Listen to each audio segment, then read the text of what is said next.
So to kick things off, we're going to hear from Jordan Horowitz. Now, I should say that Jordan's isn't going to be able to share his screen, so you're just going to have to hear his beautiful voice and listen to his or watch his slides. And if you have any questions, just put them in the chat, or just speak out if you want. We'll be watching for questions in the chat and we'll bring them up. But this is supposed to be a free-flowing sort of format. So if you have a question, just unmute yourself, speak out if you want. Okay. So so our first speaker will be Jordan, and he is a professor at Michigan. He did his PhD with Chris Jarzinski at Maryland, and then did postdocs in Madrid and in Boston at UMass Boston, I think, and MIT. And he has done a lot of cool work on sort of non-equilibrium, statistical mechanics, stochastic thermodynamics, things having to do with fluctuation relations, and all sorts of interesting topics that we're going to hear about. So with that, I'll just leave it to Jordan. All right, great. Thank you, Chris, for that introduction. Again, I apologize. My video camera is not working, but hopefully you all can see my slides. It's exciting to be here, do this hybrid talk. I'm looking forward to talking about some of the new things that have been going on in my group over the last few years as we've been trying to establish a non-equilibrium thermodynamic framework. The basic ideas here are the fact that if energy is scarce, how does that shape or structure, structure and function in non-equilibrium systems? And in trying to build up a non-equilibrium thermodynamics,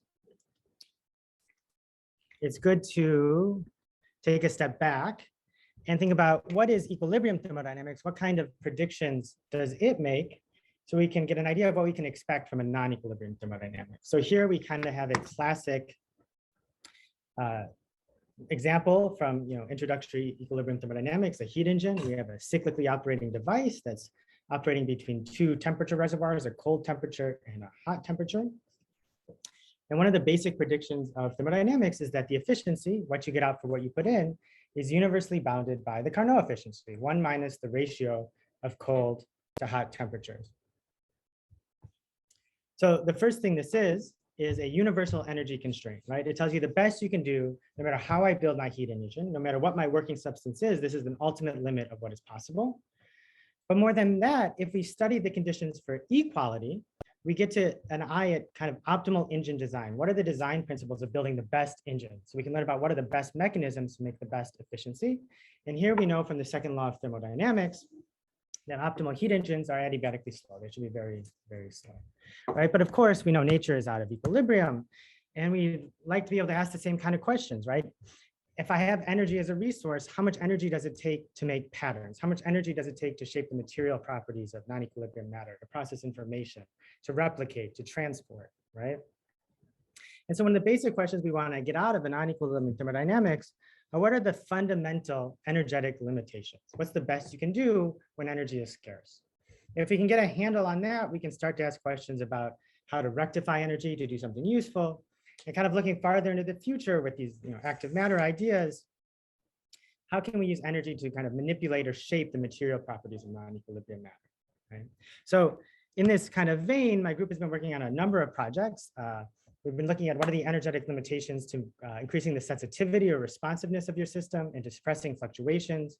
We started to put our toes in this question of how energy shapes transport and non-equilibrium fluids. And of course, if you're thinking about non-equilibrium systems, you want to be able to measure the energy dissipation. And we've been playing around with some ideas where one can infer the rate of dissipation in a model-independent way. Now, within this vein, I want to talk about two stories, this kind of thermodynamic trade-off between how far a system is from equilibrium and how sensitive it is for perturbations, and a bound on suppressing fluctuations by burning energy. But before getting into that, I kind of want to take a step back and think more broadly about how we actually model non-equilibrium systems, with the eye towards answering the question, how is it that I'm able to make, or we're able to make very general predictions about how energy limits what is possible in non-equilibrium systems? What are the modeling assumptions that we're putting into the system? And basically, how are we able to link dynamical properties like fluctuations and response to non-equilibrium driving? And so I want to introduce that with this kind of classic biochemical switch, the Goldbetter-Kochsen loop, or the phosphorylation dephosphorylation cycle, if you like. The idea here is we have a substrate molecule that has an unmodified and modified form. Often in this, how that modification is the addition of a phosphate group, in which case the addition comes about by case through an kinase enzyme, right? So that kinase grabs an ATP from a reservoir in the environment, pulls off the phosphate, drops the ADP in another reservoir in the environment. And then sometime later, the modification is pulled off by a phosphatase and dropping that inorganic phosphate in a different reservoir somewhere in the environment, right? So this is kind of a basic biochemical system, but I'd like to kind of abstract that and make a kind of toy picture that we can build general models about. And with that idea, I have these two different states or configurations, the unmodified and modified form. I'm going to picture those as just two little dots, right? Two little nodes. And then the possible transitions, I'll mark with links or edges in this little graph theoretic picture. And in this little toy picture, as a system makes changes between the different configurations in the system space, our little graph, we can think of our system as a little particle in our little graph just jumping around the different nodes, okay? Now, there are 2 points that I want to stress about this picture. First, when the system makes transitions between these microscopic configurations, often this requires energy and particles, right?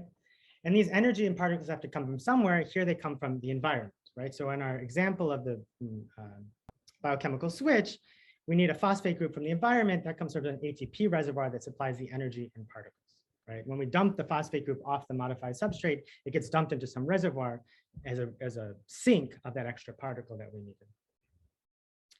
The second thing I want to stress is that when the system makes a cycle, it returns back to the same configuration. Nothing in the system has changed. However, the environment could be different. Things could have changed in the environment. And in our example, when the system makes a cycle, one ATP has been consumed, often from a high chemical potential reservoir, and an ADP and an inorganic phosphate have been dumped into lower chemical potential reservoirs. So that's kind of a little toy example, but I can really abstract this and build generic models with this graph theoretic picture, where I just have some graph that denotes the different possible microscopic configurations, and the edges are different lengths. Now, when I build these kinds of models, we usually have the idea that our system configurations are relatively stable, relatively long-lived, and that we can think of our system as just kind of making random jumps between these different configurations, in which case they're very well modeled as like a Markov jump process. In this case, I can get all my dynamics from the master equation, which tells us how the probability for the system to be in state I changes with time. And the main input into this equation is the jump rates or the transition rates, Wij. They tell you the rate per unit time for probability to flow between state J and state I, okay? Now, throughout this talk, I'm going to make an assumption that if I don't touch the system at all, eventually it's going to relax into some time-independent stationary state, which generically be out of equilibrium, and it's given as the time-independent solution of the master equation. Now, that's basically just math. It's just modeling. It's how we build some dynamics.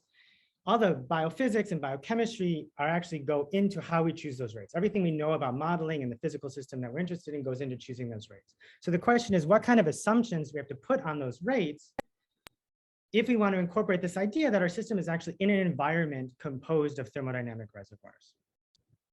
Okay, here we go.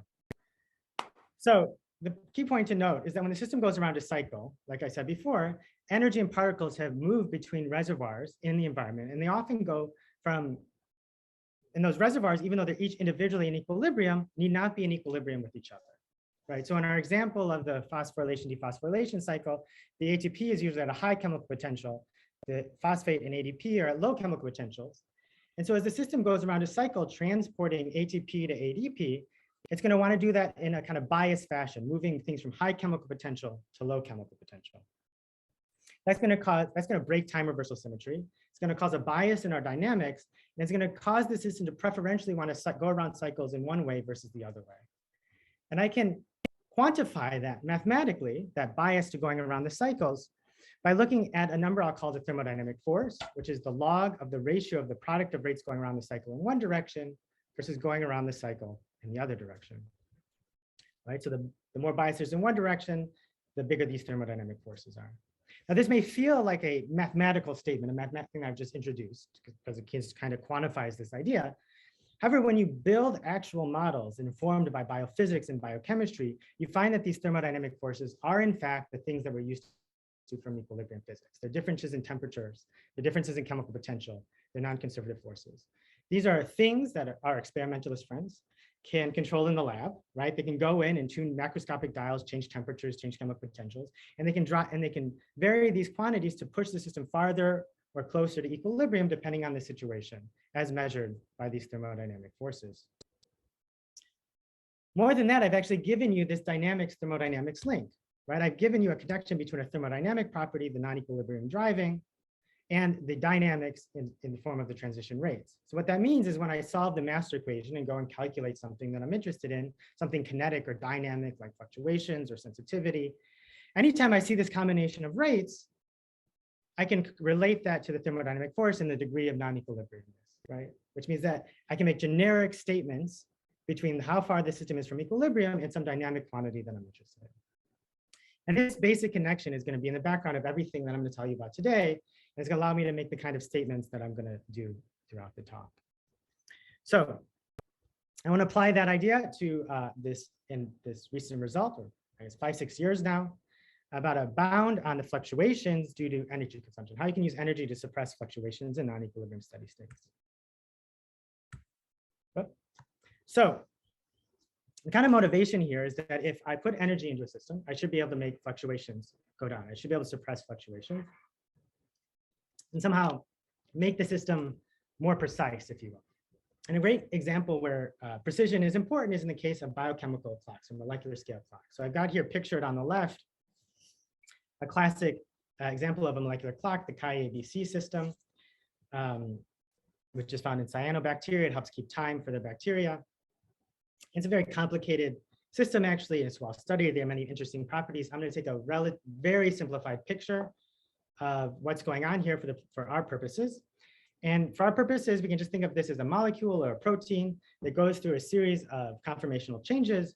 And when it comes around, it makes one complete cycle. That's like one clock time, right?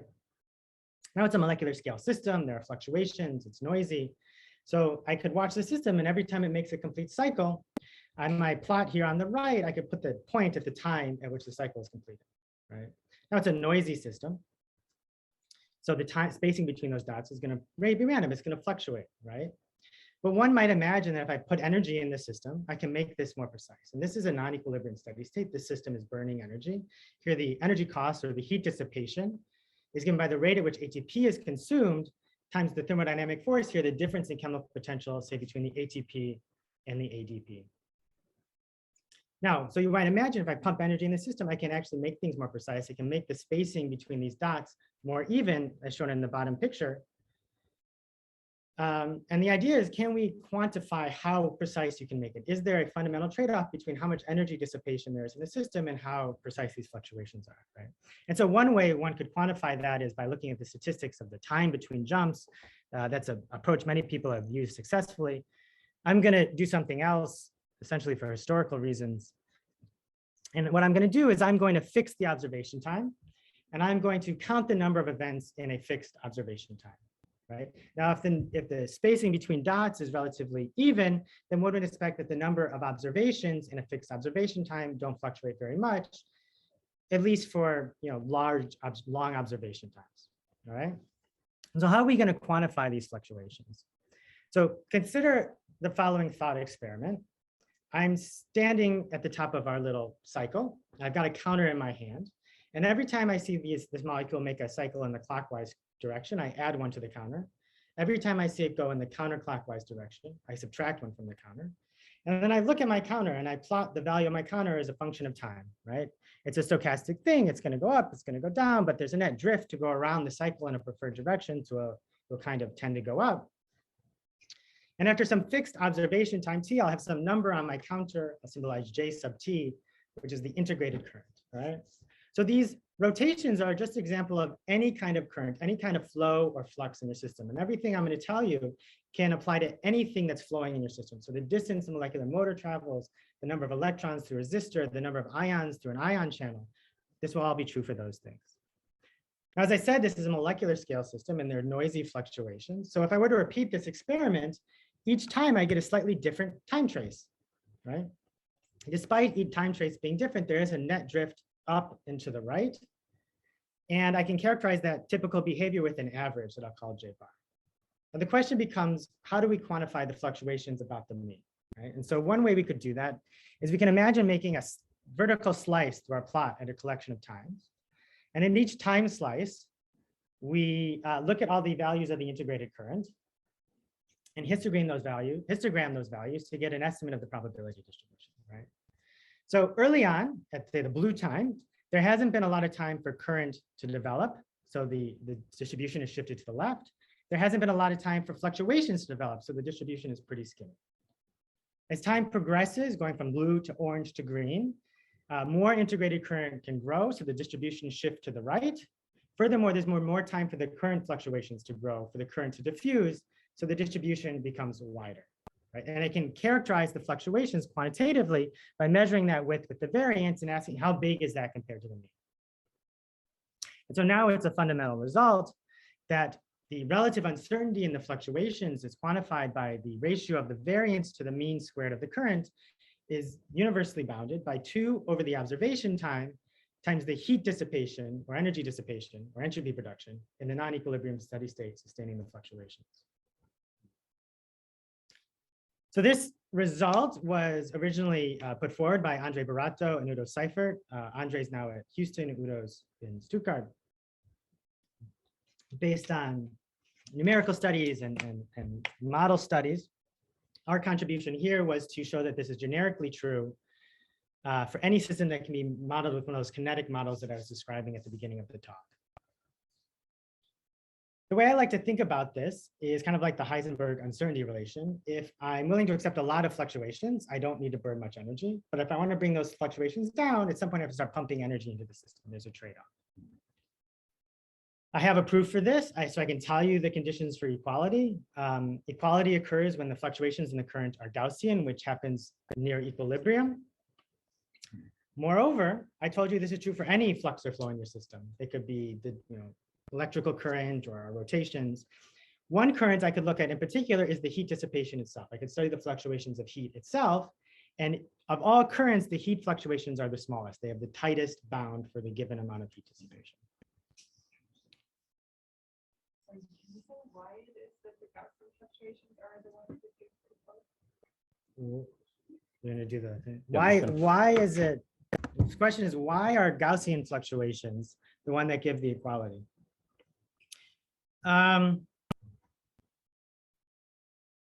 Yes, so the easiest kind of way to see that is that near equilibrium, the structure of the fluctuations are constrained by things like the fluctuation theorems. They basically force the fluctuations to be Gaussian and that ratio to be the heat dissipation. So it's kind of a backwards answer to your question. The other way I can see it is that the way that we prove this, and there are many of important derivations, is we study not just the typical Gaussian fluctuations of the current, but all the fluctuations in the current. And we basically approximated those fluctuations with a Gaussian. And so when that approximation is accurate, then you get an equality. Did that answer your question? Yeah. Okay. I'm just gonna unmute this one. Because and then you can I can mute this one. Oh, he muted. Oh, you muted. There you go. All right, so we're good. Yeah. So it should be. So now I can talk here. Yeah. You can see my hands. So I'm not going to prove this result for you. What I'd like to do is kind of use it in a place where we can actually learn something new about our system that we might have had trouble learning about in another way, right? And so this is another study, again, coming out of Udo Seifert's group. It's a beautiful study. It was led by Patrick Piazzanca, who I believe is moving to Max Planck at the moment. And it's a question about how we can learn about the thermodynamic efficiency of processive molecular models, right? So thinking, have in mind something like kinesin. These are molecules that have 2 little legs, 2 little feet. They run over tracks inside the cell. For kinesin, it's a microtubule. And pictured on the left here is a very typical assay in which you would study these systems. You have the molecular motor on its track. You connect it to a plastic bead. You laser trap that bead and yank on it. and then you throw some energy here in the form of ATP, and the molecular motor zips along. And typically what you would do is you would look at the velocity and how that depends on force and chemical driving and the like, right? But we're good thermodynamicists, so what do we study? We look at the efficiency, right? What you get out for what you put in. And here you get out power against the load, the velocity times the force, and what you put in is chemical work. Now, the first thing you can ask is, what does the second law of thermodynamics tell us? Well, this is a work-to-work converter, not a heat-to-work converter, as we're typically used to. And the second law here tells us that the efficiency is bounded by 1. If you like, the Carnot type bound is 1. Now, this is okay. It's not great, terribly informative, but it's useful. It tells us that our efficiency is well defined. There's no such notion as 120% efficiency, right? We just, it's 100%, and that's the best you can do. However, the distance this molecular motor travels at the speed that it goes is a current or flow. And so we can put that into our uncertainty relation and twist things around a bit. And you find that the efficiency is actually bounded by a smaller number, less than 1. It's 1 over 1 plus the velocity. Over here, the diffusion in the distance traveled, which is the variance in our current, times the dimensionless force. Now, apart from being a smaller bound, what's remarkable here is the right-hand side completely depends on kinematic quantities, kinetic quantities, things I can measure in this assay having to do with the fluctuations. And with that kinematic information, we can actually get in bound, learn some information on the thermodynamics, how efficiently the motor is using ATP. Now, that's not to say that one couldn't extract the efficiency another way. It could be challenging on a single molecule level. You'd have to track the ATP consumption at the single molecule level.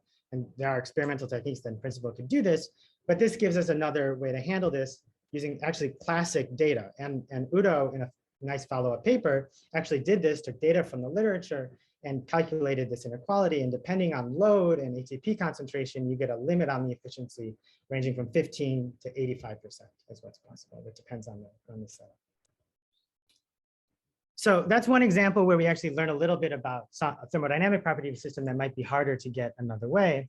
At this point, things just really become very popular and grow in many exciting ways. I've talked about really kinetic models, but there are a number of extensions to other dynamic models, including diffusions. You can have time-dependent driving, so you're not in a steady state anymore. You can have variables with other time reversal symmetry like momenta, include constraints on topology. People have looked at fluctuations and other things besides currents. And there's now a collection of derivations, much more powerful, I have to admit, than what we originally came up with by groups like Deschamps and Sasa, Hasegawa and Van Vu, and out of Massimiliano Esposito's group as well. If you want to kind of jump off as a personal plug, I can direct you to this Nature Perspective article that my colleague Todd Gingrich and I wrote a couple of years ago that was kind of state of the art at the time, and it took our perspective on where to go. I have to admit, things are growing so quickly. There are in fact 3 papers on uncertainty relations this week on arXiv that this perspective is a bit out of date. But I will say make a special plug to what's going on in this idea of inference. How do we use fluctuations to at least constrain dissipation in non-equilibrium systems in model independent ways? There's a nice paper by Deschamps and Sasa recently showing that when you combine fluctuations in various observables, you can actually get very tight inequalities if you do a smart way. Okay. So I'm going to leave that story there and think for a moment that, really we have a bound on fluctuations, but we're, at the heart, many of us are statistical physicists. And when we hear fluctuations, the next thing we hear is response. We know about the fluctuation dissipation theorem and this intimate connection between sensitivity and fluctuations. And so what we decided to do is see other similar kinds of predictions, similar kind of results that tell us how we can suppress or enhance sensitivity of non-equilibrium systems by looking at how much energy they're burning, right? And so I was reading an introductory textbook on biology, and I was looking at these curves, the ones on the left here. These are classic curves from biochemistry, these sigmoid or Hill function curves. I've got a collection of them, one for the switching between counterclockwise and clockwise of the bacterial flagellum motor, one for ion channels, where how the ion channel opens and closes in response to a ligand, which is a ligand-gated ion channel. They're operating in cellular clocks. And a classic question in biochemistry is how steep can you make these curves, right? How tall can you make them? And there are structural limitations. But one might then ask, if I burn energy, if I put the system out of equilibrium, can I make them steeper? And what are those limits in that case? Right? Now, I'm talking about steepness, that's a derivative. And for a physicist, a derivative is just a response. I perturb the system, I change an input, I look at how it changes as an output, and that's a response thing, and I know how to play that game, right?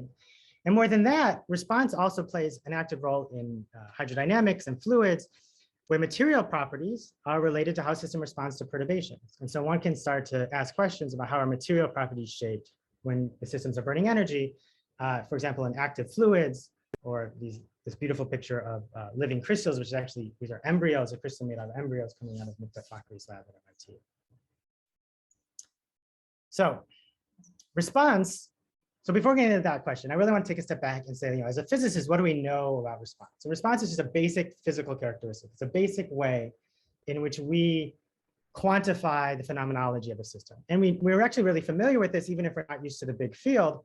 We learn about it in our intro stat mech and thermodynamics classes, but it has so many different names, but sometimes we don't realize they're all the same thing, right? So classic examples of response properties or material coefficients are things like compressibility, the response of volume to pressure changes, the conductivity, the response of current to voltage changes, or if you're thinking about a colloidal particle in a viscous fluid, the mobility is the response of the velocity to force.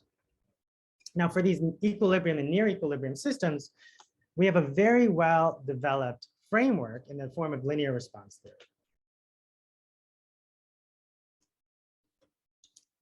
All right, so a basic idea is I have a system with some state space Z. I have an energy that describes that system. There's then an unperturbed part. And then what I'm gonna do is I'm gonna perturb the system. I'm gonna take some external parameter I'll call lambda, which I can control, and I'm gonna give the system a good kick, okay? Now these perturbation parameters are things like electric fields or pressures. And when I change lambda, I'm gonna do work on the system, I'm gonna change the energy. The amount of work I do on this system depends on lambda and how it enters the energy, which is a product with what we call the conjugate coordinate, right? These are things we actually know. In general, the electric field is conjugate to polarization, pressure to volume, chemical potential to number, right? And the question we then ask within linear response theory is, if I change lambda, how do observables, averages of state observables, change when I change lambda? And the derivative here of the observable with respect to lambda are our response functions, the things we know, the mobility, the conductivity. The things on the left are the phenomenological coefficients that characterize the system of interest. Now, a central prediction of statistical physics is then the fluctuation dissipation theorem, which relates the response to the fluctuations. It's the response is proportional to the correlation function, the equilibrium correlation between the observable and that conjugate coordinate, which appeared in the energy. Now, because we know equilibrium physics well, we know those conjugate coordinates well, which means we can use this result and study correlations on equal footing with response. Important thing here is that the proportionality constant is universal. It just depends on the temperature. It doesn't depend on the observable I look at or the system I looked at. It just depends on the temperature of that system. Now, one of the important applications is that if I want to get a material coefficient, if I want to know the response function, I don't have to make an active measurement. I don't have to run over and kick my system if it's at equilibrium. I can sit back, make a passive observation, look at the fluctuations, and then infer that material property, right? And that's kind of the basic idea behind microreology, where you look at fluctuations in embedded particles to determine viscoelastic properties of a fluid. A second implication, which is perhaps less well appreciated, is that if I want to build a very sensitive device, like a measurement device, one where a small perturbation, a small change in the input leads to a large change in the output, I get an amplification. If it's an equilibrium device, it has to be very noisy. If I get a lot of amplification, so I have a good measurement device, it's also a very noisy device, so it's a bad measurement device, right? So I have to break that connection and go out of equilibrium if I actually want to make a good measurement. Probably why you have to plug most of your experimental equipment into the wall. Now, before getting to that, I want to take a kind of step back and show how we can use this way of thinking to address kind of classic problems in biochemistry. And there's nothing new here. I'm just rehashing some textbook material about how structure constrains sensitivity and equilibrium binding, right? So here's kind of a classic equilibrium binding model. I have, say, a macromolecule, say like a hemoglobin. There's N binding sites for some external ligand. And one then becomes interested is, how does the average number of filled sites change as you change the external ligand concentration? And you get this very classic sigmoid curve. And one question one can ask is, how steep can I make this curve? what is the response of the average number of filled sites with respect to the external concentration? Now, we know statistical physics. We know in this case that the energy depends on the product of the external ligand concentration and the number of bound sites. So here, if ligand is our external parameter lambda, the conjugate coordinate is n, the number of bound sites. In this case, I can look at the response, the slope of this curve, and just put it into the fluctuation dissipation theorem, and that you find that the response, or the steepness, is simply equal to the variance of the number of bound sites, the variance, the fluctuations. This is generically true. And now one can ask, as one typically does, how big can I make the sensitivity? Now, I've shifted the problem. Now, instead of studying a derivative, I can study fluctuations. This turns out to be conceptually a little easier for me personally. You just have to find the distribution that maximizes the fluctuations. Here, you want to put a 50-50 probability on completely empty and completely full. You want ultimate cooperativity. You just flip from empty to full, in which case you can calculate the variance is just proportional to the number of binding sites, right? And this is, of course, related to the Hill function, or the bound on the Hill function, that the steepness of the Hill curve is related to the number of binding sites in an equilibrium binding pattern. So we can address these kinds of questions within this picture. Of course, it begs the question, what if I go out of equilibrium? What if I dissipate energy? Can I make this curve steeper? Are there other constraints besides structure? And so when we go out of equilibrium, how you model the non-equilibrium steady state in the dynamics becomes much more important. So what I'm going to do here is I'm just going to stick within those kinetic models where I have all my dynamics is captured in these transition rates, all the physics, all the information. I'm going to imagine very generically that these transition rates depend on an external parameter that we're controlling like before. So these could be these macroscopic external control parameters we know from before, electric fields, chemical potentials. My heart, I'm a theorist, so I can do whatever I want. And so I could imagine that they're microscopic things like kinetic barriers, individual locations of molecules, of atoms. But it's affecting all of the rates in different ways. So the question is lambda affecting all the rates in different ways? In principle, every rate depends on lambda in its own functional way.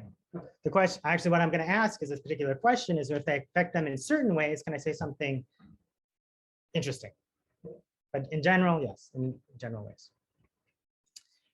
So, okay, so for every external parameter value, the system relaxes some sort of non-equilibrium steady state. So the steady states themselves are parameterized by these parameters. And the question we ask now is, how do observables, averages of state observables, change when I change this parameter? What is the derivative of these observables with respect to lambda? Now, on a fairly reasonable assumptions that the observable doesn't depend on our external parameter, this question basically amounts to understanding how does the steady state distribution itself depend on the external parameter. And our hope is that if I can get a handle on how the steady state changes, I can then unwrap that to look at the response of arbitrary observables. Now, this is an old problem, right? As soon as people were working with linear response theory, they were applying it to non-equilibrium physics almost immediately. There are two historical classic approaches, right? Powerful approaches. The first is to take the two quantities in the fluctuation dissipation theorem, the response, and now here the non-equilibrium correlation function, which will be proportional at equilibrium, and to take their ratio. Now that ratio would have been where the inverse temperature appeared in the fluctuation dissipation theorem. This is a non-equilibrium system. There's no temperature, but I could say, well, let's just call it an effective temperature, because that's where it is. Okay? This has nothing to do with the temperature. It doesn't really have any of the properties you would want from a temperature, except in some very special cases. And then, yeah. So Yeah. you're essentially defining a non-equilibrium position, or like finding it and then you're defining the temperature. So you have in a system, you do two experiments. The first one is you kick it and look at how an average changes. The second one is you sit back and you watch the fluctuations and you measure that correlation function, which is the correlation between the observable and what would have been the conjugate coordinate in the energy if it was an equilibrium system. Okay. So, what's nice about this result is that these are relatively easy quantities to access experimentally. They're relatively easy to calculate in fairly complicated models. And so You can look at these. You can then compare experiment to theory. You can, test whether which models are good or bad. You can parameter fit different models, and this kind of approach has been used to actually great success over the years to understand a variety of systems. This second approach is to kind of try to reestablish the fluctuation dissipation theory. And this result has been known as early on as the 1972 is the earliest I know, so 1970s. And what you can do is that for basically any situation always, you can write the response in terms of a correlation function. But now the correlation function is a correlation between the observable and a new conjugate coordinate, which turns out to be the derivative of the log of the steady state distribution. Okay, now it's generically true. However, it can be challenging to use. You need access to the complete steady state distribution, which can be hard to access experimentally and even challenging to calculate except for very simple systems. Nevertheless, non-equilibrium physics has stepped in the last decade or so to give us some physical interpretations for these quantities in terms of the sensitivity, related to the sensitivity of entropy production, and you can relate it to other dynamical quantities in the system like traffic and different kinds of fluctuations. So this is basically where we step in. And our idea here is that we don't want to address response of arbitrary perturbations, right? Like people have been doing. The idea is that maybe if I break up my perturbations into particular classes or groups and then study those perturbations individually, maybe I can say something quantitative about what thermodynamics has to say about those kinds of classes. So the idea is when I perturb my external parameter, I change the transition rate matrix, and then I'm going to think about those changes and breaking them up into three quantities I call B, E, and F, right? So when I change the external parameter, I'm like basically parameterizing my rate matrix in terms of three kinds of quantities. The first quantity, B, has two indices, I and J. It lives on edges of these graphs, and I'm going to assume that it's symmetric under the interchange of I and J. So I'll call it symmetric edge parameters. The E's live on the vertices. I'll call them vertex parameters. And the F's depend on two indices. So they live on the edges of our graph, and I'll assume that they're anti-symmetric under the interchange of I and J. So I'll call them anti-symmetric edge parameters, right? So what I can imagine is when I perturb my system, it might be that I end up just perturbing, say, just one of these BIJs, one of these edge parameters. And that's basically like slowing or speeding up or slowing down a reaction or a kinetic rate, raising and lowering a kinetic barrier, essentially. It may be that when I change the external parameters, simply amounts to changing one of these vertex parameters. That's just like speeding up the exit rate from one of these nodes. Or maybe that when I change an external parameter, I change one of these F's, and that's like speeding up one direction and slowing down the other direction. In general, I'll do a combination of these things, but the idea is if I study these responses individually, I can build up the response of a generic perturbation. So just for intuition's sake, so if Fij is 0, we're back to equilibrium. So the question, yeah. Is that the case? Yeah, so the question is if Fij is 0, are we back to equilibrium? Yes, so if Fij is 0, there's no non-equilibrium driving forces, there's no thermodynamic driving. It's actually a completely equilibrium detailed balance system. So their presence is necessary for non-equilibrium dynamics. Now, I want to stress that these functions are mathematical ideas, right? They're here to help us study the problem. They have no physical interpretation in general. Nevertheless, the notation is supposed to be suggestive. It's supposed to look like it's the rate for an Arrhenius rate for a system jumping over an energy barrier of height B from an energy well of depth E in the presence of some non-equilibrium driving. Right? And this picture of the B's as kinetic barriers will be helpful for thinking about things. These E's as an energy landscape, I'll use that intuition for helping to think about what the responses of these systems are. Right? So within that picture, the B's are like kinetic perturbations. I'll call them kinetic perturbations. The E's are like energies. So they actually respond very much like equilibrium, even in a non-equilibrium steady state. And the F's are like a non-equilibrium driving. I'll call them driven perturbations. So for the remainder of the talk, I'm going to talk about quantitative predictions, equalities, and inequalities about how this system responds to changes in these three things and what they tell us about some simple biochemical models. The first one are these vertex perturbations. We can prove for any non-equilibrium steady state that the response of the steady state distribution to a change in one of these vertex parameters has this relatively simple form in terms of a delta function and the steady state at the observed and perturbed points. Sorry, one more question. Do we have a nice form for what the steady state probabilities are, or is it? So the question is, do I have a nice form for the steady state probabilities? Generically, no, we don't have a nice form. It's not a Boltzmann-Gibbs form. I know nothing about it. I only know that it exists, and I know that it's a solution to the master equation. And you can take derivatives of it. You can take derivatives of it, yes. Yeah. So there is a mathematically, the proofs are all based on a representation of the steady state in terms of the graph theoretic properties of the transition rate matrix called the matrix tree theorem. It allows us to organize the derivatives very nicely, but it doesn't mean that I have any physical intuition about the structure. Yeah. Is it obvious that there is? Is it obvious that there isn't a steady state? No, it's not obvious. I have assumed that there is a steady state. So I'm assuming that the dynamics, the graph, if I assume that the graph that represents all the different states is connected, I've also assumed in the background that every forward jump has a reverse jump, so the thermodynamic forces are well defined, then I'm guaranteed the existence of a unique steady state. Yeah. Is it basically like ergodicity? Like you can get from any state to any other state is enough, or? Yeah, so it's basically like ergodicity. Yeah, it's a connectedness property Yeah. that guarantees the existence of the steady state. Mhm. If you like, we're just going to assume that there's a steady state, and because most physical situations that we're interested in, there is one. If there isn't a steady state, I don't know what to do. Okay, this is really surprising, actually. This is equilibrium-like. What's surprising is that if my steady state were equilibrium, and it were a Boltzmann-Gibbs distribution, and I were to differentiate with respect to the energy, this is exactly what I would have gotten. It's hidden. It's a kindly, slightly rewritten, but this is exactly what would happen. You differentiate e to the beta e with respect to the energy, and you get a structure of this form. The response is equilibrium-like you're perturbing the energy landscape. What this means is that if I perturbed a bunch of these e's with some conjugate parameter I'll call v, then the response satisfies the fluctuation dissipation theorem exactly like at equilibrium. The derivative of the observable with respect to this perturbation is proportional to now the non-equilibrium correlation function between the observable and the conjugate coordinate.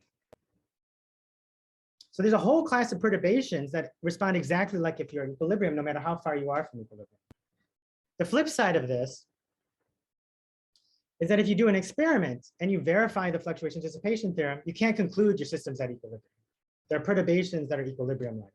So that's not sufficient information. Now, we worked this out a couple of years ago for Markov drum processes, these kind of kinetic models. We've later come to realize that Graham in the 1970s, who did everything, had done this for diffusion processes already, had identified this property. The recent work by a postdoc in my group, Hyun-Young Chung, has extended this to arbitrary Markov processes, and we've used it to use kind of classic techniques to find Green-Kubo relations for transport coefficients relating transport to fluctuations in non-equilibrium homogeneous fluids. Okay, so that's the first result. Second result are with these symmetric edge parameters.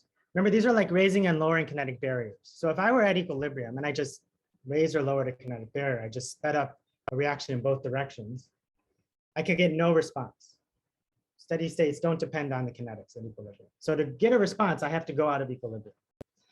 So what we can now show generically for any non-equilibrium steady state, that the response of the steady state distribution to changing one of these edge parameters somewhere in the graph is bounded by pi1 minus pi times the hyperbolic tangent, and now the maximum thermodynamic force in your system.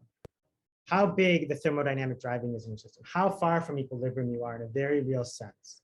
The stronger you drive the system away from equilibrium, the more response that is possible. The closer you get to equilibrium, the less response that is possible. Until the thermodynamic driving force is zero, you get zero response as you would want at equilibrium. So we recover what we know. How is this this maximum thermodynamic force related to the parameters that you put into the transition rates? So how is F related to the parameters of the transition rates? So like I said before, you go around every cycle in the network, and you look at the product of rates going around that cycle one way versus the other way, and you take the log. Oh. And that's this quantity, right? It's actually slightly more refined. It's the maximum of all cycles that go through the perturbed edge. It's actually a local quantity, semi-local. Answer your question? The quantity in front, the pi1 minus pi, is actually a fluctuation. It's the fluctuations in the residence time. It's a Bernoulli sampled random variable, right? So you get this nice connection between fluctuations and response. Now we can prove this. So in principle, I could analyze the conditions for inequality. Unfortunately, the proof is like too complicated. But I can exhibit at least one structure one system that can saturate this. So it's a saturator inequality. And it turns out you can saturate the system for single cycles. So if there's just one cycle in your network and just one thermodynamic driving force, then I can saturate this inequality. So in a very real sense, if I want to make the maximum sensitivity in my system, I'm constraining the degree of non-equilibriumness, the maximum thermodynamic force, the best structure I should choose is a single cycle. That's the best one to pick. So what I'd like to do is kind of show how we can, yeah. But this is a separate statement from, you know, the farther I get from equilibrium, the less efficient things are. Right? The statements that said a single cycle lets you saturate this.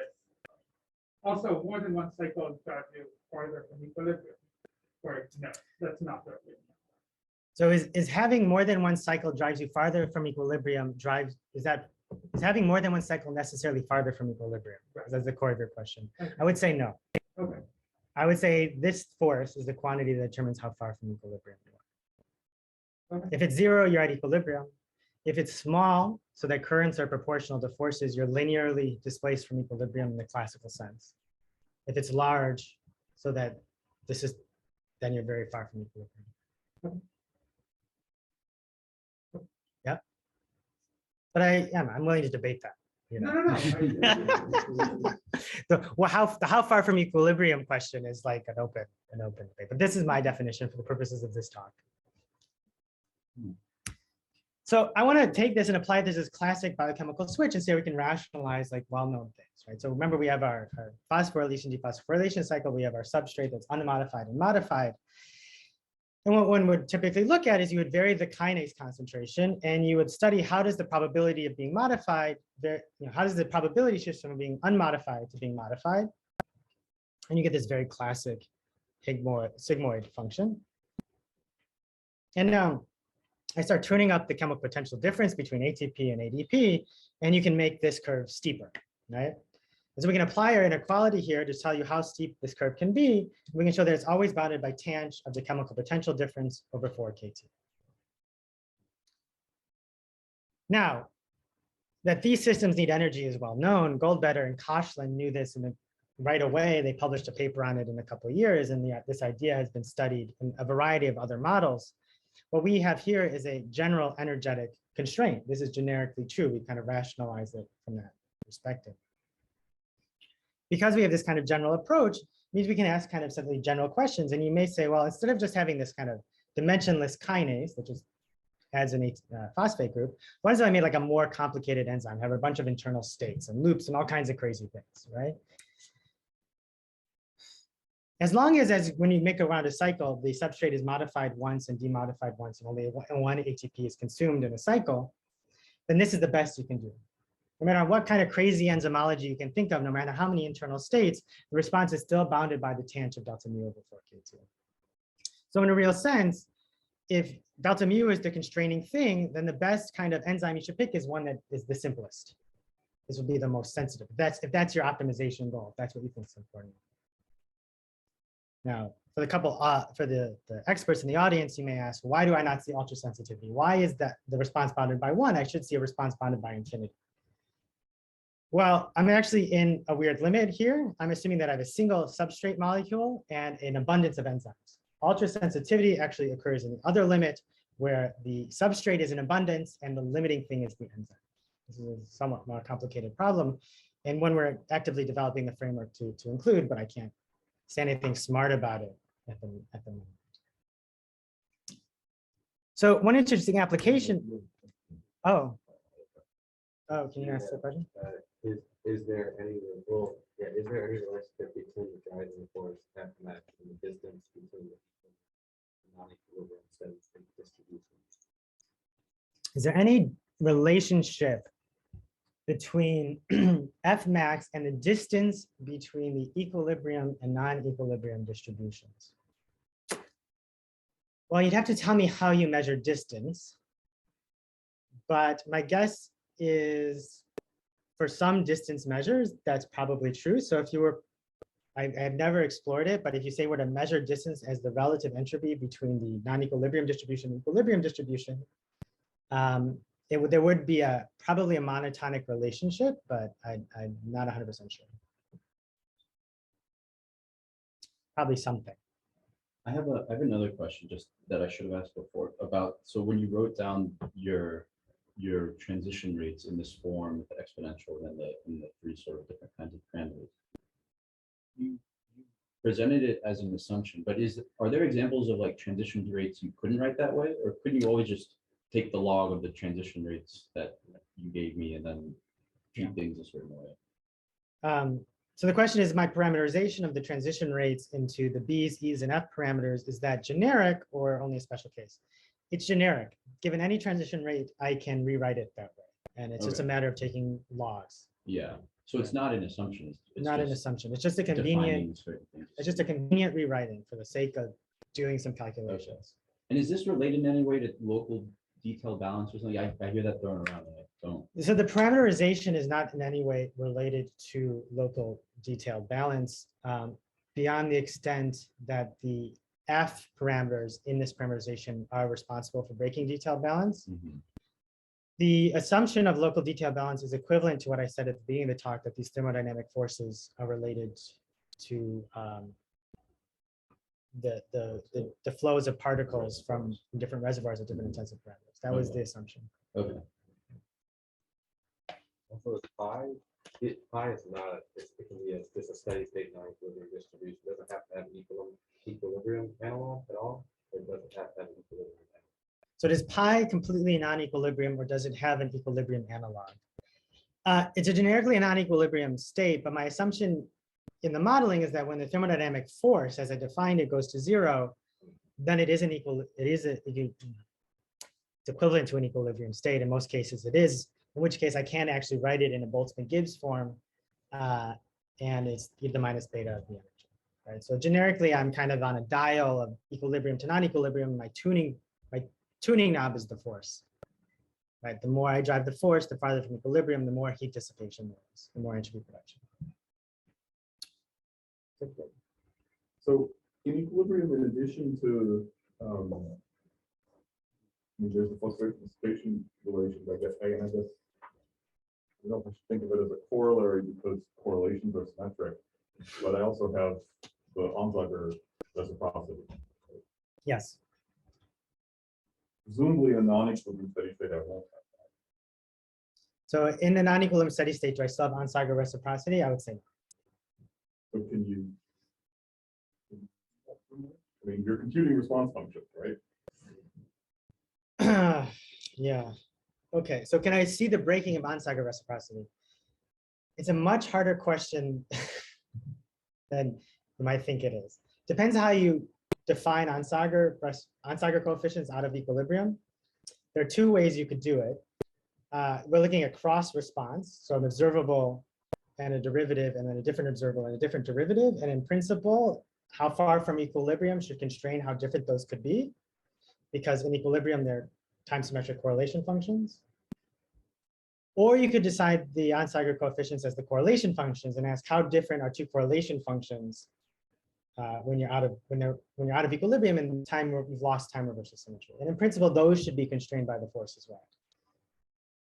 So I think one could see that, and that's something I'm totally interested in studying. I don't think I could show that to you from what we've done. But I guess if response function, if the matrix of responses is equal to a correlation matrix or covariance matrix, then you have something that you're right. Okay, so if we were looking at maybe those E perturbations, Yeah. So the matrix of responses is equal to a covariance matrix. We're kind of in the zone of where Onsager might live, but we're still out of equilibrium, so we've broken time reversal symmetry. So at equilibrium, the off-diagonal parts would be due to time reversal symmetry, be the same. Out of equilibrium, they'd still be different. They'd be different. So the correlation of X and Y versus Y and X out of equilibrium are different because you're both. But at the same time, they commute. So No, yeah. So if you had like a two-state system, and you looked at the correlation between X and then Y at some later time. Well, I understand if you do it in the time delay way. Oh, But yeah, then they'd be the same. Yeah. maybe you should go on. Maybe you should have stopped that. It's harder than you think. Yeah, I'm happy to talk about it more. Yeah, it's something we've been trying to figure out. Don't know what the right question is yet. Okay. So yeah, we don't see ultrasensitivity, and we're working on that.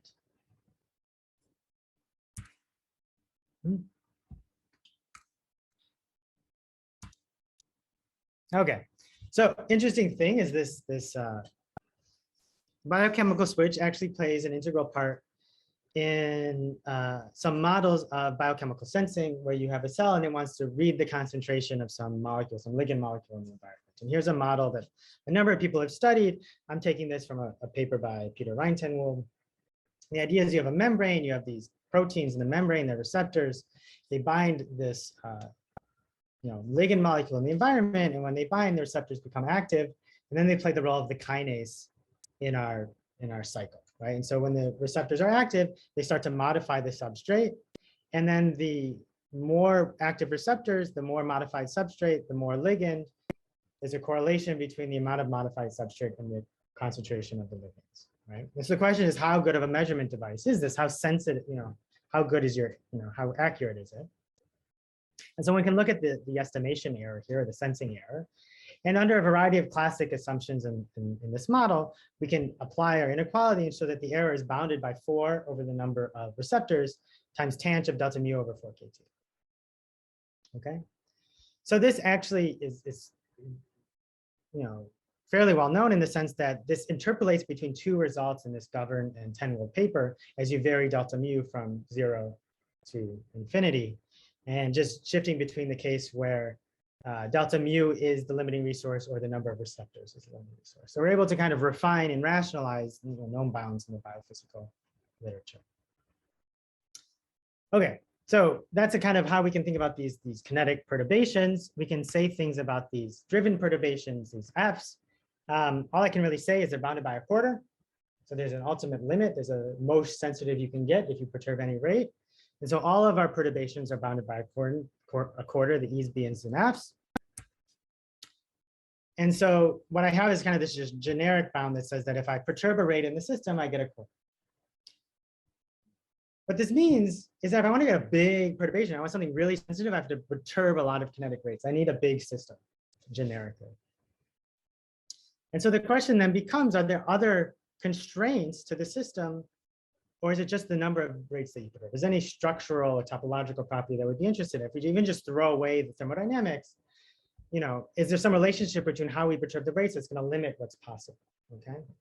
And so I'm going to talk about a nice result now from working with a grad student, Jeremy Owen at MIT. And so I can ask this question pretty generically. I imagine that I perturb a collection of rates, say these red arrows in my graph. And this previous result says that if I look at the response of any observable, like the dimensionless response, I normalize to get the units right, that the more rates I perturb, in principle, the more response, more sensitive I could be. Right? So build a big system and I should be able to get a big response. It turns out this is not quite true. How you perturb the rates matters. And it's not the number of rates that you perturb that matters. It turns out it's the number of nodes or vertices in your network or states who have an out rate that's perturbed. Right, something we're calling the support of the perturbation. So in the picture here, there are 4 red lines. You would think the bound would be 4, but there are only 2 green dots. There are only 2 states that have an out rate that's perturbed, so the bound is actually 2. So this fairly simple result turns out to rationalize a variety of results in the biophysical literature having to do with kinetic proofreading and the flagella motor, chemotaxis. What I want to do with my remaining few slides is talk about a place where we can actually infer something somewhat new or interesting that would otherwise be difficult to do, okay? And I want to go back to this question of binding, and this is a story inspired by gene transcription. So let's consider an equilibrium binding model for gene transcription. You have a gene, there's some promoter region, there's some N binding sites where the transcription factors can bind. And the idea is that in one model, when the all the binding sites are full, the gene turns on and you get transcription. Right? And so the question you want to ask then is, how sensitive is this turn on to a varying transcription factor concentration? As I vary it, do I kind of switch on very steeply, very sensitively? So this picture fits into our kind of kinetic model scheme. It's pictured in the bottom left corner. It turns out if you put all the states together, it's a hypergraph. And perturbing and changing the transcription factor concentration amounts to perturbing a collection of these rates. Now this is an equilibrium model, and so I can calculate like how the sensitivity of the fully bound state here on the right using the same kind of classic biochemical analysis you do at equilibrium. And again, you find, as before, that the ultimate sensitivity is the number of binding sites. The question then becomes, so these equilibrium binding models have been really successful in modeling and studying gene transcription in bacteria. However, a number of studies have pointed the possibility that maybe they're anchored models for eukaryotes, where a lot of stuff is going on, and maybe they're using energy and dissipating, and other things could be happening. And so the question becomes, how sensitive can you make these systems? What's the ultimate limit if you're just limiting the number of binding sites, right? And so we can plug that into our result here, and we get that the sensitivity has an exponential increase. It's ultimately bounded by 2 to the number of binding sites minus 1. Now, the kind of interesting and surprising thing here is that a couple of groups have really been interested in finding this ultimate limit, right? And due to the combinatorial complexity of all the rates in these systems and all the things that are possible, they've approached this with relatively sophisticated but numerical techniques, kind of brute forcing it, searching parameter space, what's the biggest sensitivity you can see. Remarkably, no one had seen a sensitivity this big, but we had this bound, we had this result, we have a mathematical proof. We know that we can kind of investigate the conditions for inequality. We can say, what are the collections of rates that reach this? Is it possible? Is that a reasonable biophysical mechanism, right? And so we can go in and we can study it. And we did find a collection of rates that saturate this inequality. It's kind of this hierarchical multi-scale network, something we've been calling nested hysteresis. But it does reach this limit. And so what's interesting about these inequalities, apart from just being rather general, by studying the conditions for equality, we can learn what is possible, what kind of biophysical mechanisms could reach those limits, and really start asking questions. Are they reasonable models, reasonable situations to find in nature, or how do we incorporate other kinds of constraints into our understanding? So with that, I want to kind of give a perspective on this half of the talk. I've talked about a couple applications. I've really talked about how to kind of rethink response, how to break it up into different kinds of perturbations, how those kinds of perturbations appear naturally in some biochemical models. I've talked a bit about a simple switch, some simple sensing. The papers have a little bit on kinetic proofreading, where we're able to kind of rederive and refine a little bit Hopfield's classic result, and some nice work by Arvin Morgan, David Hughes, and Sam Leibler. Where are we going from now? Chi Gao in my group has shown that this same kind of picture works for one-dimensional fusion processes. We're looked into transport coefficients, and Hyung-Myung Chun now has started looking at kind of generic chemical reaction networks, right? So these are big, complicated nonlinear systems, but they have a lot of symmetries due to the network nature that we're investigating. And we're also going towards this direction of other kinds of observables, things like currents or flows. So you might want to be interested in that molecular motor assay. How does velocities respond? What are the limits to those kinds of things?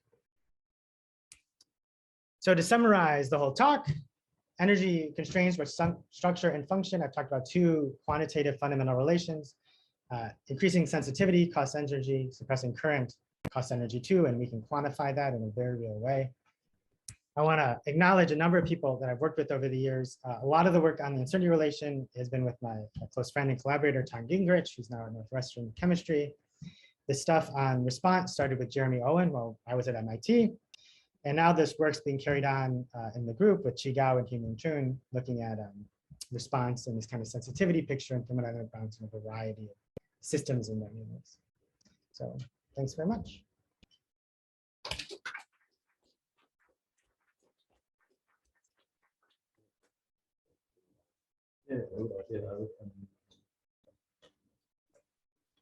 Does anyone have any questions for not Chris, Jordan? You can raise your hand, or raise your hand and we'll call on you, or you can put in the chat. Maybe while we're waiting, I'll try one. So when I think about sensitivity, there's also fluctuations, right? Yep. So I kind of want to know my sensitivity in units of when I, for example, when you think about detecting a force or detecting a change in concentration. So in the simple equilibrium case, where you're just looking at a single moment and your observations are only at a single moment in time, in some sense, you have to apply a conjugate force which is big enough that the energy that you store in the system is of order kT, right? So you can make that's a consequence of the. Can I actually make that number go down? So if I break detailed balance and I sever the connection between fluctuations and response, for the same amount of response, can I suppress the fluctuations? Yeah, right. I mean, like they're in equilibrium, they're linked. So I have to put in enough force to get over those fluctuations. Yeah. Same size. Can I, at non-equilibrium, when I push this up, do I not quite push this up as much? Yeah. I would say yes. And I would say that the force is controlling that. And I would love to make that a very precise statement. I mean, there's a very old idea, which is in a different language, not in states, but in coordinates and continuous variables. Is the idea of active cooling.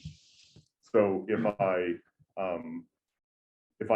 I'm watching the Brownian motion of a particle, of a bound particle, and I basically apply drag. Very smart. Very smart. But I do it. I observe it, and I compute the velocity, and I push back. Right. Then, I've increased the drag coefficient. But if my amplifier and all that stuff doesn't have any noise in it, then I haven't increased the Longchamp force. Yeah. And so I've effectively lowered the temperature. Mhm. So this is something that goes back to the 1920s, right? So there must be some translation of that into this language with states. And so in active cooling, you apply an external force after, to suppress the fluctuations, and you can do that in a smart way. But it's a non-equilibrium system. Right. That's what's breaking the FTT. That's what essentially is making it possible. I can flip it on its head too, right? I could add random noise. Yes. And increase the temperature, which people do as well. Yeah. So. And in those simple models, I guess you can compute how much power you're dissipating for how much improvement you're getting. Yeah, so there are a number of calculations in the active cooling where you look at how much power you put and how much cooling you get, the effective change. I'm most familiar with that literature in the context of Maxwell's demon, because you really have to measure the system and apply the right force at the right time. And there, the efficiency is really bounded by the efficiency of cooling is bounded by the information. That's really the resource that you're offering to affect the non-equilibrium. But you're right, it's like it's the flip side of what I'm talking about, suppressing fluctuations without changing the sensitivity, whereas I'm looking at changing the sensitivity of fixed fluctuations. We have a couple of questions. Yeah, you can. I ask one just building off. Oh, okay, go ahead. Real quick. Could you also do the opposite? Could you keep the same? Is it always the case that you sort of, for the same amount of correlations, increase sensitivity, or could you sort of decrease the sensitivity while keeping the correlations the same? So can you decrease the sensitivity while keeping the correlations the same? I think these are model-specific questions. Yeah, but is it? Anything Yeah. I said says that's in principle true. In print, yeah. So it's just So you just break fluctuation dissipation. It's not like one is always above the other or something. Yeah. So one thing is an adaptation. With a system where you perturb it by changing some parameter, some property will change. Mhm. And that rotation is you break detailed balance to create a second perturbation and essentially cancels it. Mm. Right. So you suppress the response and keeping the fluctuations. Interesting. So we have a question from Lynn. What happens if your networks in the last slides have some unidirectional links? That's a good question. I've assumed that is not possible. So my basic assumption was the existence of these thermodynamic forces, which are the log ratio of forward rates to reverse rates. So you have to have a reverse rate, you have to have a reverse link, in which case those forces are well defined and finite. In principle, if there's a unidirectional link, it's equivalent to having infinite thermodynamic driving. It's equivalent to being infinitely far from equilibrium, and then there are essentially no thermodynamic constraints. So this is somewhat different than people usually do, or when they think about when they build models. Often certain rates are too slow to be important, so you drop them from the model. It doesn't affect the kinetics. It will affect the thermodynamics. So if you want to be quote unquote thermodynamically consistent, you need to include the back rates, no matter how small they are, to get the right thermodynamics. Does that mean that when you look at the kinase phosphatase reaction, things will change if you actually have a reverse rate in the kinase reaction and a reverse rate in the phosphatase reaction as well? So the question is, will things change if I have a reverse rate in the kinase reaction and a reverse rate in the phosphatase reaction? That are both tiny, right? Yeah. In that model, I actually do have both. Oh, okay. I have included both. That's how I would find a delta mu. If I didn't, they usually think kinase adds and phosphatase takes, but there's no rule of physics that says kinase can't remove the phosphate. It's just rare. It's just very rare. I include that rare possibility to have a finite delta mu. It doesn't affect the kinetics. There's another couple. Yeah. So okay, we have from Jay Wu. For gene transcription, when the number of binding site n equals 1, both equilibrium and non-equilibrium have the same limit. Any easy argument to explain that?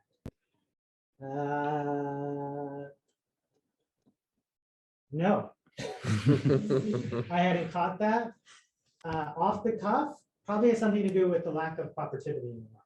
So to get those high limits in equilibrium, you need multiple binding sites that are cooperative. The binding of the first affects the binding of the second. If there's no second, there's nothing structurally advantageous to take care of. But that's a made up guess that I did right now. So sorry. Weird online. Michael, how can you use the aforementioned method somehow to coarse grain large networks with many local minima or bifurcation-like behavior?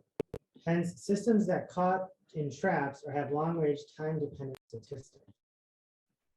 Oh, his mic's not. Okay. So you need my mic to hear. Okay. Okay, wait, try it again. Wait, I guess everyone's mic was muted, and I guess they were listening through this one for some reason. What was the last thing people heard? I just unmuted. I just muted right when you read the question. Okay, sorry, Michael's question. You are muted now. Who's unmuted? I think this one. I guess you can unmute yourself. Myself? Yeah. Okay, so now I'm talking. Mhm. Michael was asking, how can you use the affirmation method somehow to coarse grain large networks with many local minima? There's an echo. Trevor, is yours unmuted? It should be good now. Thank you. That's okay now. Okay, good.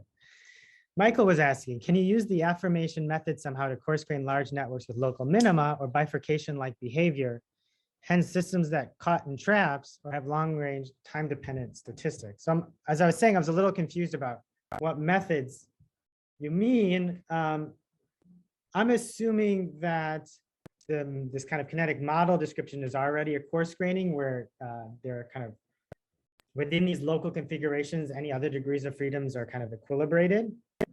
And the time between transitions is somehow long, and we're operating on that time scale. Similarly, one could then start with these kinetic models and then coarse grain them more, and I would have no problem with that. Nothing I say has anything to do with that. I'm just all the results I'm basically saying is that at some level of description, there's an accurate kinetic model, or even a Hamiltonian dynamics, if you like. And then any observations could be very coarse. As all these observables could be very coarse, the bounds would still work. How tight they are, I don't know, but they will in principle exist. I think that's it for the chat questions. So it looks like all your bounds were, like lower or upper bounds. Is there also one lower bounds that you thought about how like constrain it? Are there lower bounds? So the question is, are there lower bounds to complement our upper bounds?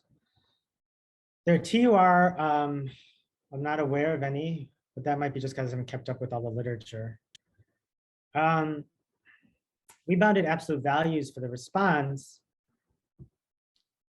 There are some special cases where the bound isn't symmetric, that we've seen evidence of lower ones, but there's a physical motivation for looking at the absolute value, is you get something from nothing, not necessarily just the direction. But I'd have to explore more. It's a good question.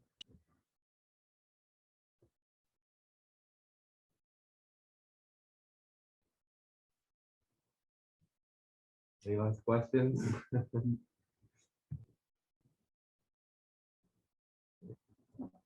I'll just type it one last time for 30 seconds.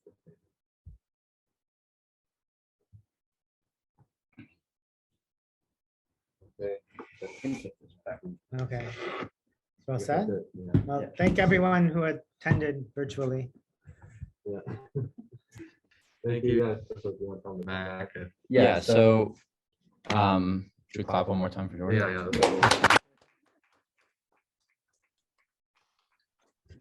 We will be back at 3 p.m. Eastern time, which is about 40 minutes from now, with a talk from Suzanne Still. So we'll see y'all all in about 40 minutes, 35 minutes. So thank you.